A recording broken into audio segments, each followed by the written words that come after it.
আমি যেতে না যেতে আমার মাসি আর আমার ভাই বেরিয়ে যাচ্ছে বাড়ির দিকে। তো রাধে রাধে বন্ধুরা, তোমরা সকলে কেমন আছো? আশা করছি সবাই ভালো আছো, আমিও ভালো আছি। আমার আরও একটি ভিডিওতে তোমাদের সবাইকে স্বাগত। আর এই দেখো, আমার মাসি টাটা দিয়ে চলে যাচ্ছে। সকালবেলায় মা ফোন করে বলছে তোর মাসি আসবে, আয় দেখা করে যা। তো আমি বললাম ঠিক আছে। তো সেই মতো চলে গেলাম, কিন্তু আমি গিয়ে পৌঁছাতেই মাসি বাড়ির জন্য বেরিয়ে যাচ্ছে। মাসির বাড়িতে কাজ আছে। আর মাসিরা চলে যাওয়ার পরে আমি খেতে বসে বললাম। আর আজকে আমার মা রান্না করেছিল বাঁধাকপি মাটন ডাল। তো আমি ডালটা খাইনি, আর মাটনটাও খুব একটা ভালোবাসি না, ওই জন্য এক পিস খেয়েছিলাম। 2 পিস দিয়েছিল, আবার রেখে দিয়েছি। আর আমার ছেলের কাণ্ড দেখেছে, ওর বুনুর জামা পরতে ব্যস্ত।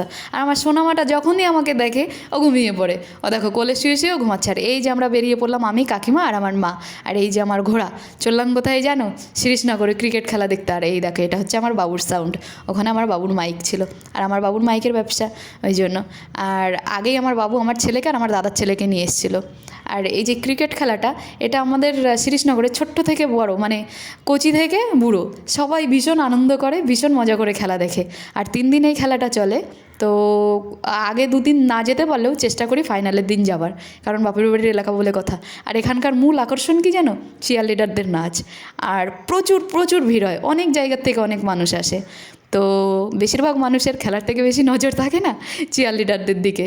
ওই দেখো, দেখেছো? যেই 4 মারে 6 মারে আউট হয়, অমনি গান চালায়, সবাই নাচে, মানে চিয়ার লিডাররা নাচে। আর এইদিকে লাইভ খেলা চলছিল। তো আমরা বাবুর মাইকের কাছে বসেছিলাম, আর বসে বসে আমরা খেলা দেখছিলাম।